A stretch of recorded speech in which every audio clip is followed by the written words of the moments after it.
Hey guys! Okay, so we are ready, and I want to warm up today with just a little bit of a few short riddles. Okay? Alright, so which word is a large sea mammal? Okay, more clue one. That has a blowhole. Whale. I mean, dolphin could have worked too, but when you think about that large sea mammal, you want to get out into that whale area. Good job, whale. Okay, how about what is the opposite of dry?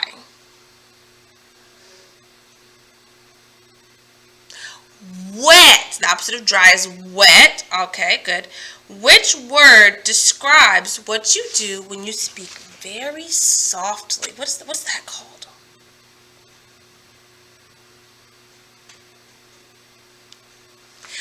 Whisper.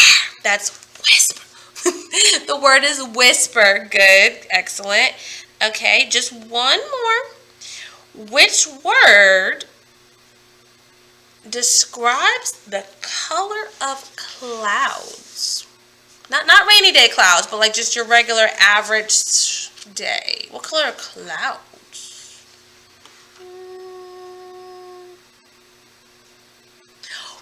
White. Good job. So yes, all of these words start with the sound W. But what I want to show you today is that there are actually two spellings for that sound. You have seen them so many times, but usually when we use this new spelling, we call that a tricky word. So let me show you what I'm talking about and see if we can get some tricky words off the list. All right, so the sound W is most often spelled with the letter W, like in wet. But it's also spelled W-H, like in win. Now, we only use the W-H at the beginning of words. We only use it at the beginning of words. And where we see it where we have seen it the most is with our question words, which, if you'll remember, we highlighted in our spelling dictionary. So they're back here like almost the last page. We even wrote question marks next to them to help us recall that these are our question words. So words like what, when, where, which, who, and why are question words that use the W-H spelling. And actually, the word which is no longer tricky because it is now officially decodable. Outside of our question words, other places we might see this are wheel, whisper, whisk, whimper, whoops. Those are just some examples of when we see the W-H sound. Now, as you can tell, looking at our power bar, which spelling do we use the most?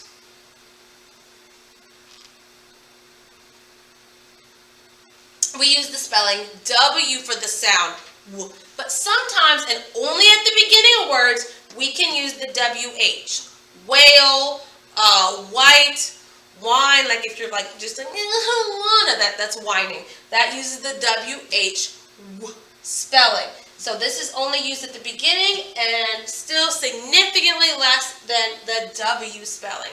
So yes, I'm gonna be really brief with this because, like I said, it's only at the beginning, and most of the times you use it, you've already been exposed to. You already know them because it is your question words, your where, when, why, which, those kind of words there. Now, another example of a sentence you might use: a bike has two wheels. This is not a good one. Not my cat, I'm allergic to them. But the cat across the street, when he likes to wander, he just wanders into my yard. The cat across the street has long whiskers. Those are examples of words that are not your question words that use the sound W, spelled W-H. And guys, to practice this, you're going to be completing pages so it's PP7 and PP8. PP7 is the words, PP8 is where you will attach them. If you have scissors and glue and you want to cut and paste, fine. That expecting or requiring you to cut and paste. I think what you should do is look right here using your book and flipping back and forth. Let me show you what I think you should do. I think you should look at your book. Ooh, there's my book. I think you should see the word why. Why? And we know that as a WH. I think you should turn the page. I think you should not make a mess. Write the word why in the box. I think you should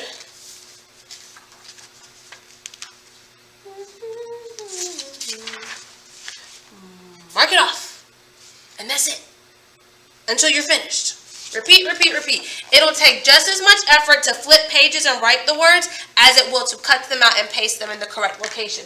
Whichever option you choose, I say would like, but really the expectation and your assignment is to complete and send me a picture of your completed work. So sort the words from PP7 into the boxes on PP8 and send me your completed picture, your completed work. You will also today read a story titled Grace the Performer. Ooh. So let's get a little preview on Grace the Performer. First off, perform. So performer, like teacher, is, a person who teaches. So performer is a person who performs. And to perform means to give a show of some kind for an audience. Might call me a performer some days. I feel like it. It's okay though. We're also going to hear the word mime. So a mime is someone who does not talk, but does silly things to make people laugh. So a mime is similar to a clown, except they don't speak. It is an art form. It is a performance. It's a performance. Mute means silent, not speaking. That reflects to mimes not talking. We're also going to see people in the stands, and stands are benches where people sit to watch a show or performance. They usually come out like this, and each row is a little bit higher and further back than the previous so that everyone can see. Well, we already know that it's Grace the Performer, so read today to hear all about Grace's performance as a mime. Grace is the mime. Ooh, can't wait to find out about that. But yes, read and answer the questions. There's literally 2 clicks, 2 pictures, and send and show me your completed work. No, this is a short one, guys, but I am done. I will see you guys later. If you have any questions, make sure you let me know. Be mindful, your spelling test is tomorrow. And again, I'll see you later.